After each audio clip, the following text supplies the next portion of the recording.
Hello, everyone. Welcome to another episode of the Data Standard Audio Experience. I'm your host, Catherine Tao, and today we have Roberto Strepparava, a quantitative researcher in public finance data analytics at JP Morgan. And today we're going to be speaking more about data in quantitative finance. So, welcome to the show, Roberto. I'm excited to have you. Thank you, Catherine. Yeah. So, could you introduce yourself and tell the audience more about your background? Absolutely. My name is Roberto Strepparava, and I'm Vice President at JP Morgan Chase with the role of quantitative researcher. And as a quant, my job is to deal with financial instruments, and my focus is on data. So I design and implement data-driven models to price fixed income instruments like bonds and derivatives. And more specifically, I use machine learning to predict the price of municipal bonds for the traders. The traders come early in the morning, and I give them what the expected price of the muni bonds will be.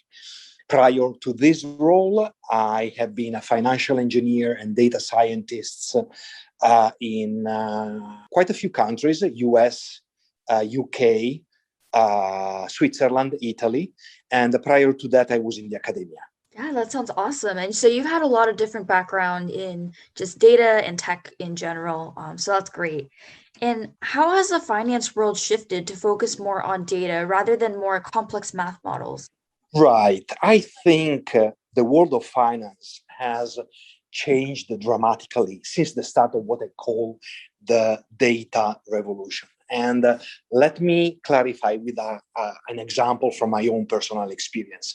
When I started my career in the early 2000s, junior quants like me used to cut their teeth with mathematically complex financial instruments like exotic options. Now, exotic options were mathematically very difficult stochastic differential equations, which say with semi-standard deviations, very difficult to solve, and even with approximations. That was, 20 years ago. Now, today, the landscape is very different. Now, not only these instruments have really gone out of fashion, and they're still traded, of course, but they have become a niche. But now that we have more efficient tools to process data, like data munging, data pre-processing, data cleaning, now those same equations to describe these instruments can be written much more simply. Like instead of having, say, the semi-standard deviation that I mentioned before, you can have just a simple standard deviation. And all of a sudden, the complex stochastic differential equation becomes a geometric Brownian motion or even a linear Brownian motion that is trivially solvable, easy to solve. So the bottom line is that by focusing on data quality, data cleaning, data munging, and data processing, you can afford to have way, way simpler mathematical models. As another example, think of the huge success that neural networks, which I currently am using, in not just in finance, but in any fields, from facial recognition to one of the latest papers that I read, symbolic calculus done using neural network to solve partial differential equations. The mathematics of a neural network is relatively simple. It is linear algebra, so vectors, matrices, and tensors, plus the activation function, which is easy to describe, the backward propagation. So the math of a neural network, really, it was discovered or invented in the late 1800s and early 1900s. Yeah, that sounds great. And I know that in machine learning, there's always a lot of black box models that a lot of different companies and a lot of different people are using amongst many different methods. And do you think that we need to go beyond the black box model and why? Right. Thank you, first of all, for this question, because it is very dear to me. The answer is yes. And I think that the future of machine learning and AI is what is called interpretable machine learning, for which I am an advocate. Let's think for a second. What are the fields where the interpretation of the prediction of a machine is of paramount importance? For example, medicine or pharmacology. It is not enough that the machine predicts that, say, the insulin dose for patient A will be 10 vials, 10 units per day. You also, even though the accuracy is fantastic, that's not enough. The doctors and the patient themselves want to know why. Another field where this is of paramount importance is finance, because very few investors will trust a black box which gives you a signal, buy or sell, without an explanation, because literally nobody is going to invest their money in a strategy without knowing what's going on.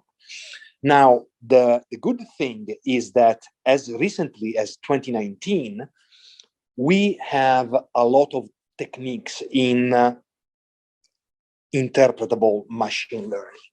I have developed some techniques myself inside JP Morgan Chase, but freely available, for example, for the benefit of the audience, is an excellent book by data scientist Christoph Molnar. He's a PhD student at the University of Munich, who wrote Interpretable Machine Learning, and it's literally an impressive arsenal of model agnostic techniques. Model agnostic means that these techniques, like Shapley value or many others, can be applied to any model, be it XGBoost or convolutional neural network or literally a custom-made black box. Doesn't matter. You can apply ex post these techniques and get a meaningful interpretation that turns the black box into a white box. So very powerful. Yeah, definitely. And great insight there. And what are some challenges that come with working in the finance industry? Right. There is one big challenge that comes with finance. And to explain what it is, let me compare finance to physics. In physics, you can make experiments to test your theory. This is the essence of the scientific method as it was laid down by Galileo Galilei. You can make many replicas, you can make many experiments, and you can reach a conclusive answer whether your theory is true or false. Now, in finance, you simply don't have this luxury. There is only one reality, there is only one market, there is only one Standard & Poor 500. All you can do is to look back in the only and one realization of the Standard & Poor 500 and backtest your theory, backtest your strategy against this history. You can make Monte Carlo simulations, yes, true, but you have to be very careful with them. I will talk about that in a moment. Now, the fact that you have only one history and you cannot do many experiments opens up a Pandora's box of problems that leads a quant whose name is Marcos Lopez de Prado, with whom I worked a few years ago. He said, a little bit tongue-in-cheek, that most discoveries in quantitative finance are false. And he has a point, unfortunately. He has a point, because if you are not extra careful about a multitude of problems, your result is false. If you're not careful about overfitting, if you're not careful about selection bias, if you're not careful about substituting with a backtest your theory, your model, if you're not careful about deflating your Sharpe ratio by the number of Monte Carlo trials, if you don't do any of that, most likely your result, your strategy, is a false positive. Your strategy is false. And, false positives are literally the ogre. They are like, I don't know how to say, the Fred Krueger, like Nightmare on Elm Street of machine learning. It's really that bad. And in particular, of quantitative finance, you always have on the lookout for false positives. Yeah, and I think that's a very interesting way to think about it, is the Fred Krueger of just data science and machine learning in general, within the finance industry. So that's super interesting to think about it in that way also, and just the degree of knowing the degree of how bad it could get. But wait, I wanted to just kind of transition into the idea of supervised and unsupervised learning now. So what is kind of the difference between supervised and unsupervised learning in relation to specifically the finance industry? Sure. Again, this is a very interesting question, and it could really be the subject of a whole panel discussion, really, if you wanted to proceed further along this direction, maybe with another podcast, who knows. Now, from personal experience, most quantitative finance problems can be cast as a supervised learning problems. A supervised learning problems, you have labels and you have features. Labels are prices, yields, spreads, and features are, state, coupon, rating. You have a lot of features and essentially one category of labels. Now, supervised learning is, okay, predict the new labels given the new features, be it classification or regression. Now, in general, if you stumble on an unsupervised learning problem in finance, that is a problem with no labels, usually it's because your current level of information is not enough to find the missing label. So the first thing that you should do is to seek to increase your data set and to see if with additional data you can cast it into a supervised learning problem, which is easier to solve. Now, having said that, there are indeed a few cases where the problem is truly unsupervised. For example, a clustering problem, or a typical dimensional reduction problem that occurs in my companion asset class, which is mortgages. Mortgages tend to be very highly dimensional, so you want to do dimensional reduction in an unsupervised way, for example, with the PCA. So I think that it's good for a quant like me to have a working knowledge on unsupervised learning as well.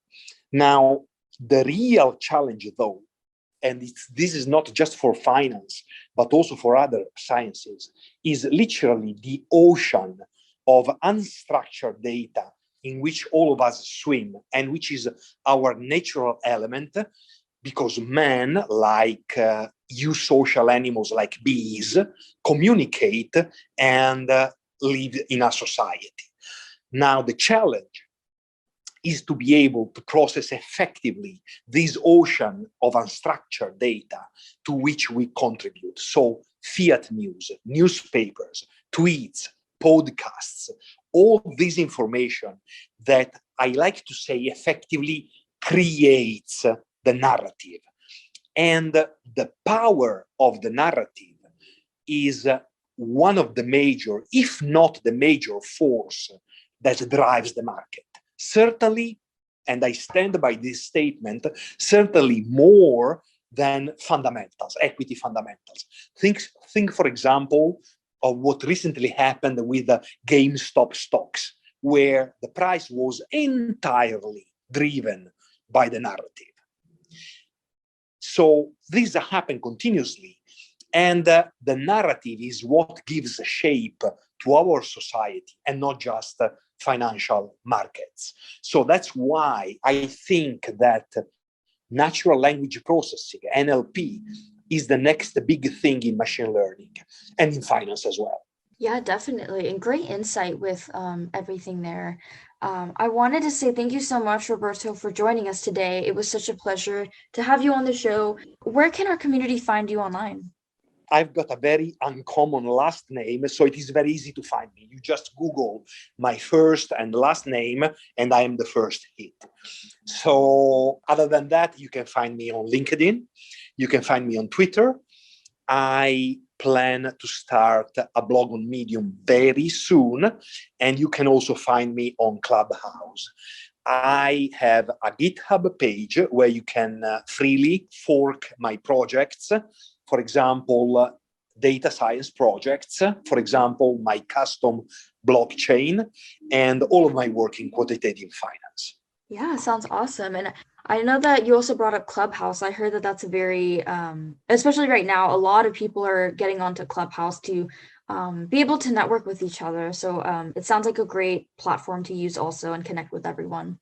Definitely. Yeah, and to our audience, for more information on the data standard, you can find us at www.datastandard.io, as well as on our LinkedIn and YouTube channel. This episode is sponsored by Pandio. They're innovating the tech space with their Apache Pulsar messaging system. So you can learn more about their work at pandio.com. And thank you so much, Roberto, for joining us. It was so great to have you, and I hope to speak to you again soon. Thank you.